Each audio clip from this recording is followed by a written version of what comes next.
The Memphis Grizzlies fired their head coach. That means the Pelicans really need to fire Willie Green, right? Or do they need to trust the process? It's the Wednesday episode of Locked On Pelicans. Let's go.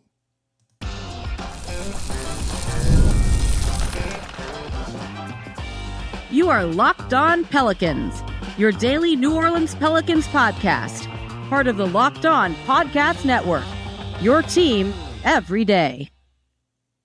Welcome to another edition of Locked On Pelicans, the daily podcast covering your favorite team, the New Orleans Pelicans and NBA, part of the Locked On Podcast Network, your team every day, available wherever you get your podcasts and available on YouTube. I'm your host, Pelicans Insider, credential member of the media, Jake Madison, at NOLA Jake on Twitter, here with you on this Wednesday, a late game day for your New Orleans Pelicans. They're taking on the Los Angeles Clippers. We'll talk about that and something else that Stephen A. Smith said in tomorrow's episode of Locked On Pelicans. But today, we're going to look at the Memphis Grizzlies firing Taylor Jenkins, their head coach. They fire him. You got to fire Willie Green, right?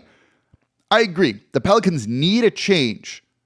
And maybe multiple changes. But I want to look at this one because I find this situation with Memphis to be really, really interesting here. And that is, we're going to get here. There's more parallels, but also not parallels here. And Memphis might have made the wrong choice. Let me say this up front. The Pelicans want to fire Willie Green. All for it. I think they probably should do that no matter what. I would hire Taylor Jenkins in a second here in New Orleans. I think he'd do a really good job if you leave him alone and just kind of let him do his job.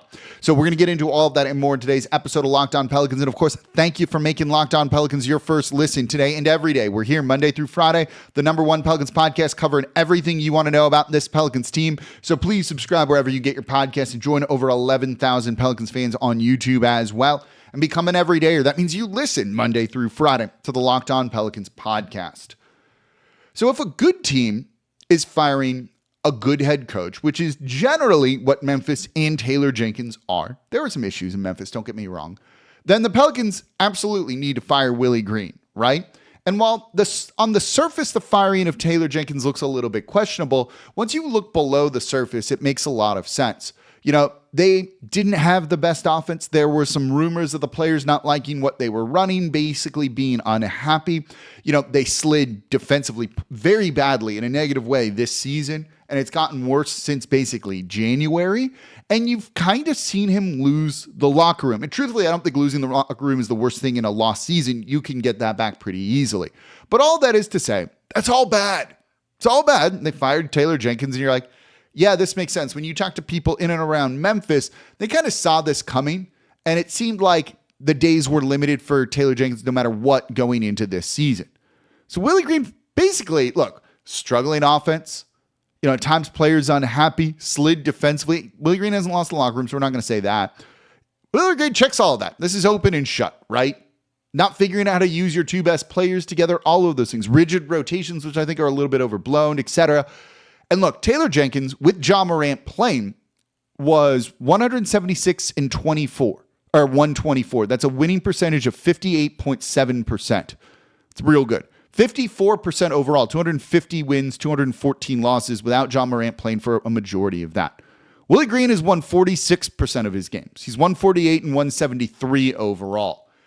Again, open and shut when it comes to this sort of thing, right? And yeah, I get it. Right? You look at that, you know, Memphis is definitely making a questionable decision by firing him with what it was, 9 games to go in the regular season. I was in a car when that news broke, and you just kind of like dumbfounded.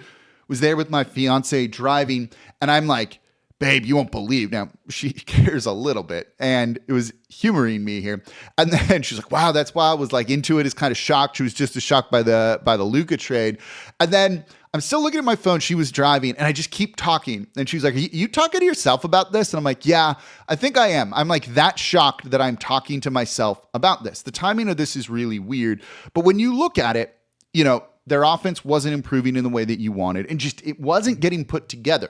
They've had some playoff disappointment too. I think that's a safe thing to say as well when it comes to it, right? You know, when you look at that here, yeah, that's similar, right? Like they, you know, only had gotten out of the first round once, I think, under Taylor Jenkins. They haven't advanced and done what they should be doing. They were a 2 seed twice.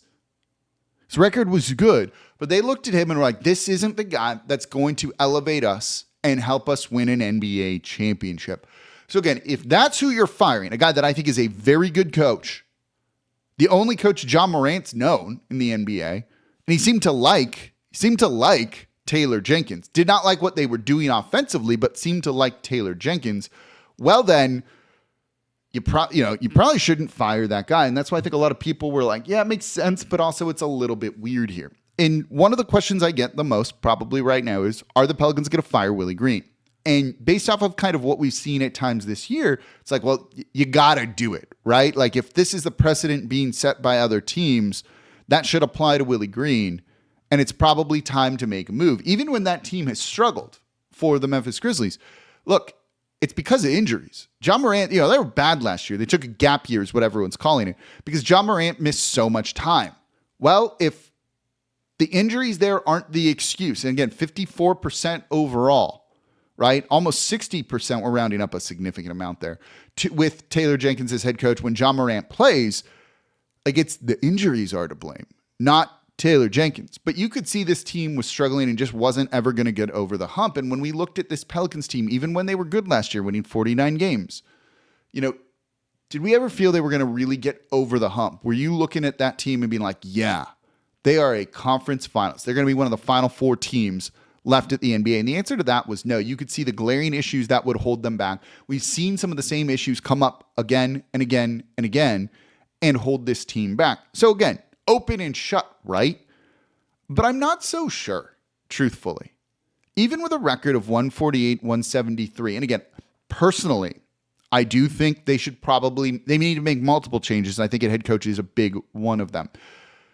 But here's the thing, and it goes to something that Matt Moore of Locked On Nuggets in the HP Basketball Substack, and I love Matt Moore, one of the smartest dudes I think we have out there covering the NBA, and this is someone I think very highly of. He's on Locked On NBA a ton as well. I think very highly of this guy. Also really funny. He wrote something that even if the process was flawed, I say, and I've been saying for a while, we'll talk more about this in the next segment here, right? Process over results. Trust the process. You've seen this and people have learned about this recently. And process over results is usually the approach that you want to take. But this is also a results-oriented business. And if they were winning their games, even if the process wasn't working out well, do you actually want to fire a head coach that's winning? And I think that's an important thing. And you might go, well, Willie Green's not winning, 148, 173. And you'd kind of be correct. But maybe the results with the Pelicans are actually good enough to keep Willie Green, or should have been good enough for Taylor Jenkins to keep his job. Let's dive into results, because I think this is where this gets really interesting. That's coming up here next in today's episode of Locked On Pelicans. Today's episode of Locked On Pelicans brought to you by Prize Picks. Baseball season is in full swing, and there's no better way to get in on the action than with Prize Picks, the best place for daily fantasy sports.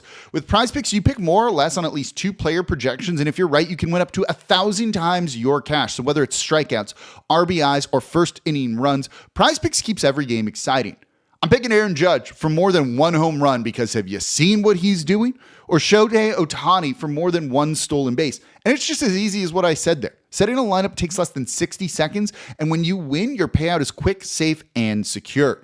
So download the app today and use promo code LOCKEDONNBA to get $50 instantly after you play your first $5 lineup. That's code LOCKEDONNBA for $50 instantly after you play your first $5 lineup on Prize Picks. Prize Picks, run your game. And thank you for making Locked On Pelicans your first listen today and every day. We're here Monday through Friday, the #1 Pelicans podcast covering everything you want to know about this Pelicans team. So please subscribe wherever you get your podcasts and join over 11,000 Pelicans fans on YouTube as well. And become an everydayer. That means you listen Monday through Friday to the Locked On Pelicans podcast. Let me know in the comments down below. Tomorrow's show, I'm gonna say something. The open of tomorrow's show is going to be bonkers, in my opinion, with what I'm going to say. Does Stephen A. Smith actually have a point?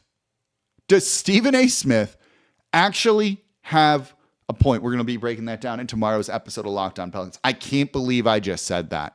I think he does. You're not going to want to miss this episode.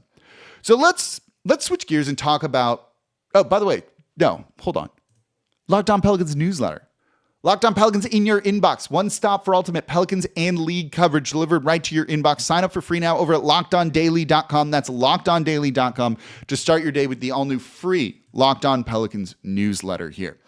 So let's get into results. Look, we can trust the process all we want. We can say process over results. None of that matters. Truthfully, it matters, but what matters more is the results. You have a very simple way to quantify your results here. It's your wins, it's your losses. It's your playoff series won, right?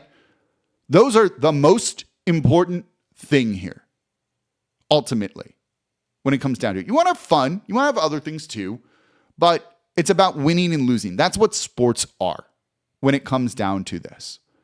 You know, you can point for the Memphis Grizzlies to a flawed offense, players being slightly unhappy, all of those things, sliding on defense and all that. But look, they were winning their games.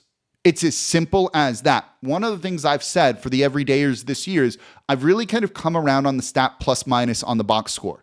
When I see that and you're positive, you're impacting the game in a positive way. We need to break it down more than that. You can't just point to that as the only thing, but we can look at that and we can go, oh, okay. From there, we can see that something good is happening and we can figure out what it is and then we can dive into it more. So I've become a big believer in just the plus minus in the box score because win your minutes. That's what I want a player to do. How you do it, maybe I don't like it, but as long as you're winning, who cares? And with Willie Green, with the record of 148 and 173, are the results actually good enough? We can point to the flawed offense. You know, the rotations that at times are questionable, though I think a little bit overblown. But the results under Willie Green, bear with me on this one, it's a bit of a stretch, I'll admit that, have been good, kinda. When you factor in the circumstances around them, they've had 2 playoff appearances under Willie Green. You know, the other year was in the play-in tournament. Now they've had to go to the play-in tournament, you know, for it entirely. But 2 playoff appearances, play-in tournament the other year. And this year will be the first year of Willie Green's tenure that the Pels don't have any sort of postseason game, whether it's a play-in tournament game or an actual playoff game. Only 2 other coaches can say that. Byron Scott had 2 playoff appearances. Monty Williams had 2. The last time they made the postseason in 2 out of 3 years, which they've done under Willie Green, was in the 08-09 season and then the 2010-2011 season. There's not a lot of success here, for better or worse, in New Orleans and with this franchise. So you have someone that has won. You have someone that has not lost the locker room at any point in time. And given some of the circumstances here with the injuries, and we'll get into those, are maybe the results kind of good even if we don't like it? And ultimately, is that the most important thing? It's a bit of a rhetorical question. I don't necessarily have an answer for you. And I have said I would probably do something different at head coach because it just feels like this team needs something different. Matt Moore wrote that article basically saying that Taylor Jenkins firing is very justified. And he looks at the phrase and talks about the phrase process over results, something I've long talked about on this show. Again, made most famous kind of by Trust the Process 76ers. But at a certain point, you've got to look at the record and say process over results ain't actually it. At the end of the day, the results matter. This is a results-oriented business, and that's what people are judged on. He has a quote in this article that I agree with, and I mentioned something very similar to this, right? You can do everything you can and things don't work out. That doesn't mean you chose the wrong path. And if you do everything wrong and succeed, it doesn't mean it has anything to do with you. I like that quote here. You know, you can flip a coin 1,000 times, 100 times, 50 times, and it can come up tails every single time. Probable? No. Can it actually happen? Yes. And that's just bad luck. So when you look at Willie Green and the success or lack thereof, however you want to phrase it, and you look at how many games Zion Williamson's played, how many games Brandon Ingram has played, how many games this season did Brandon Ingram, Zion Williamson, and DeJounte Murray play together? How many injuries have been impacting this team, derailing them? Is the reason for the lack of success a Willie Green thing, or is it other things? And in my opinion, with that, we're going to get to a larger point here too. So bear with me on this one. This whole thing's interconnected today, right? A lot has gone on wrong for Willie Green. The Zion injuries, the BI, this season was hyped. We were excited for this year. And then injuries derailed it. Wasn't really a Willie Green fault when it came to anything. It was injuries that really hurt them more so than anything else. Look, Willie Green, I would not say is elevating this team necessarily, and that could be enough for you to want to move on from him. I have said, and I believe this, there's 5 head coaches in the league that really make you better. There's 5 that actively hold you back. Then there's 20 somewhere in the middle, and Willie Green is somewhere in the middle. He's not one of those worst 5 in the league at all. Not even close to it, frankly. But if you don't have one of those top 5, should you be trying to find one of those top 5? Should you give a guy a chance? And if they prove that that's not them, and I think we've seen that from Willie Green, do you then want to make the move? That's a fine argument to make. You don't need to bring in other things to justify wanting to move on from him, right? I see people do that a lot, just try and justify their point anymore. They feel they haven't made it. And so they try and say other things that just actively hurt the argument here, right? Injuries, more than anything else, more so than anything else, have derailed this team during the Zion Williamson tenure. That's not a Willie Green fault thing. Again, there's reasons to fire him, but that's not one of them, in my opinion. And if you believe in the process over results, given the injuries, I think you could argue that Willie Green has done a very good job in the circumstances here. The record shows 148 wins, 173 losses, but the 2 playoff series is rather impressive given all of that, and concluding one was without Zion Williamson all season. Now, they had a losing record that year, but you still get in, and that's what matters at the end of the day. You get into the play-in tournament, you win those games, or 1 game, 2 games, whatever it is, and you go to the postseason. Look, it's there. Take advantage of it if it is. Now, they haven't had the postseason success from that, and that probably speaks to going through the play-in tournament when it comes to it. But if you believe that the Pelicans process has been good, and you could argue it is, you could argue it's not, that's what we'll look at in the next segment here, then Willie Green's fine, and it's not his fault, and you probably want to keep him as head coach. Because if you get rid of a good head coach, we're going to see what happens with Memphis, but it doesn't look like that's gotten turned around really quickly.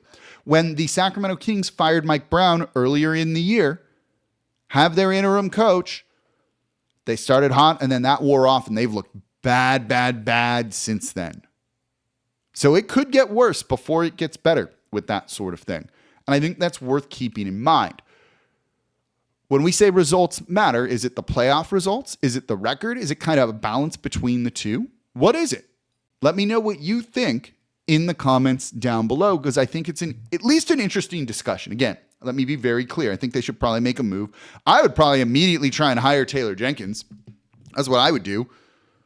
And just go from there.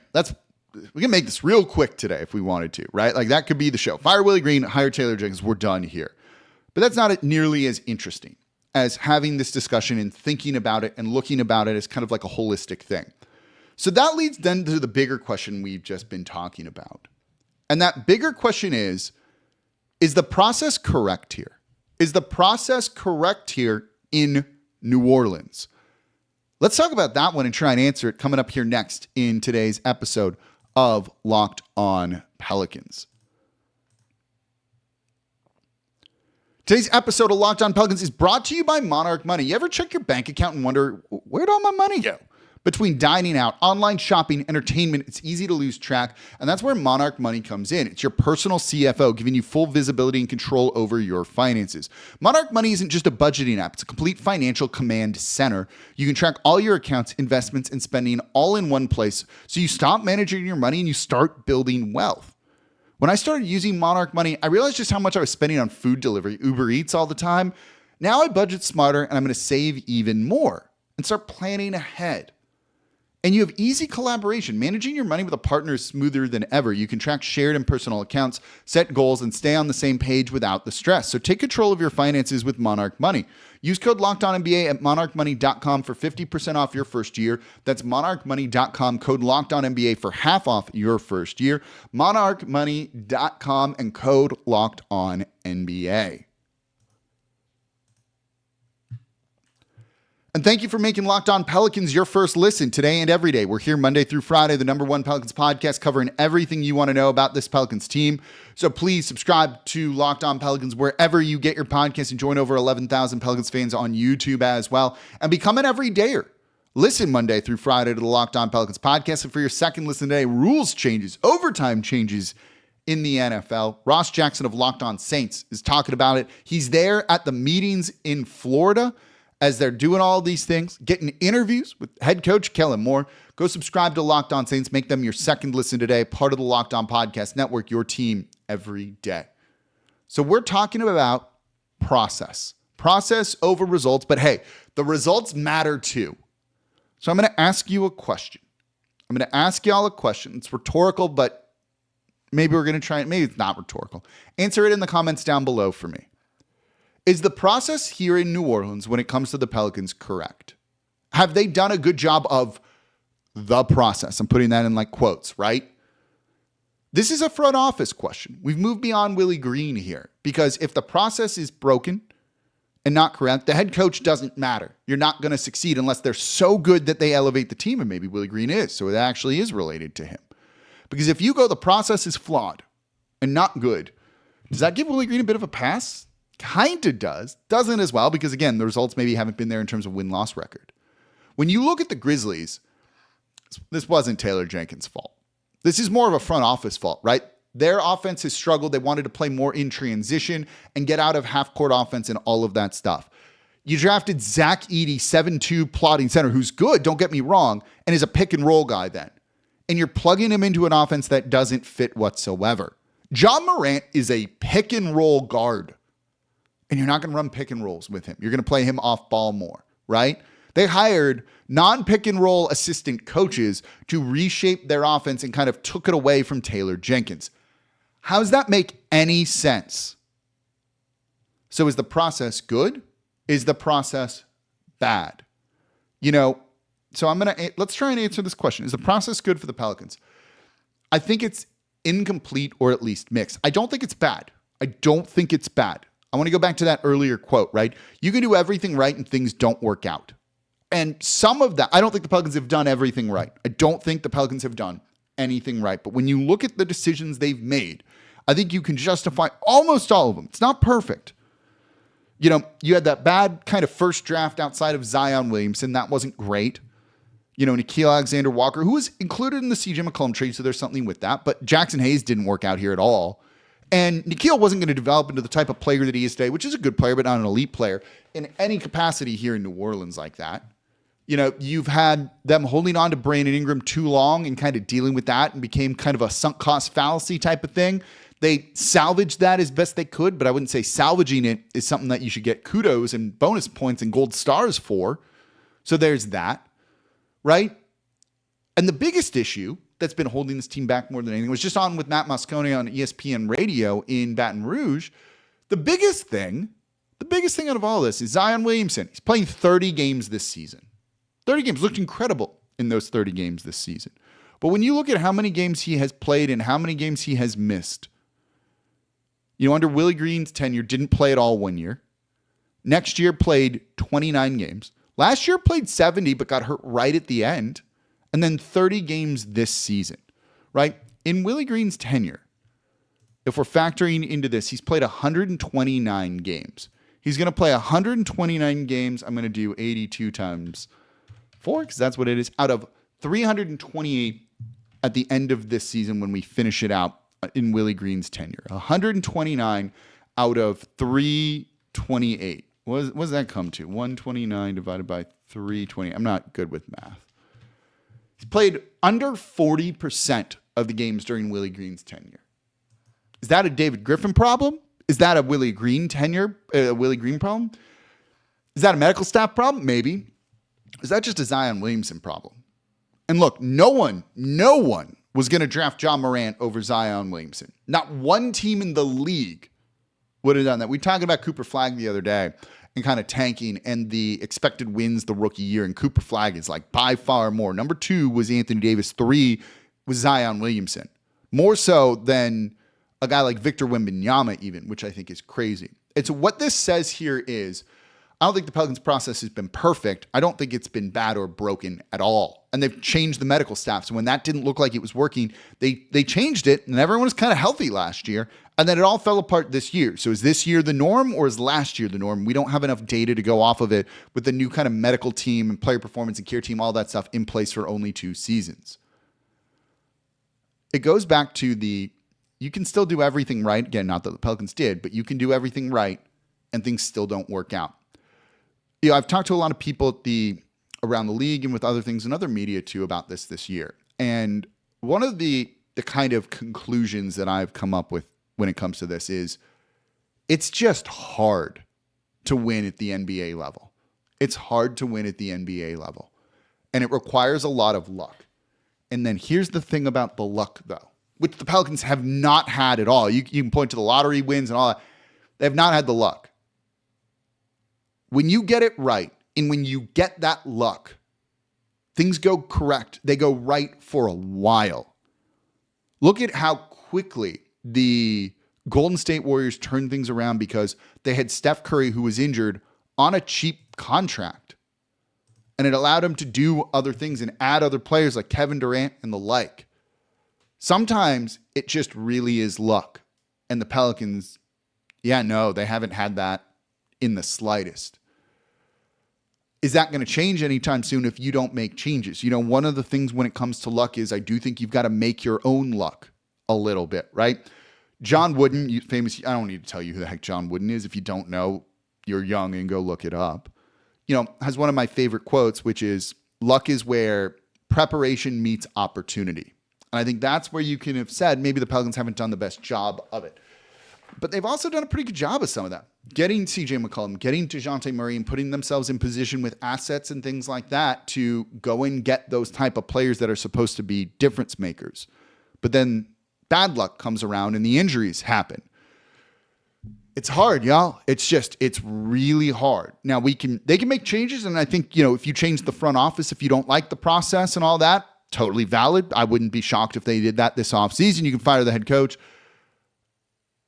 It's hard. Doesn't mean that things are going to change for this franchise. They maybe need bigger shifts or like an exorcism or a voodoo ritual or something like that too. But keep that in mind when it comes to changes they may or may not make this offseason. It is hard to build a winner. It's very, very hard to build a consistent winner at the NBA level. Let me know what you think in the comments down below on YouTube. That's going to do it for this episode of Locked On Pelicans. Stephen A. Smith episode tomorrow. Am I about to agree with him? You're going to have to listen and find out. As always, I'm your host, Jake Madison, at NOLA Jake on Twitter. This is the Locked On Pelicans podcast, part of the Locked On Podcast Network, your team every day. Appreciate y'all listening. I'll be back with y'all tomorrow.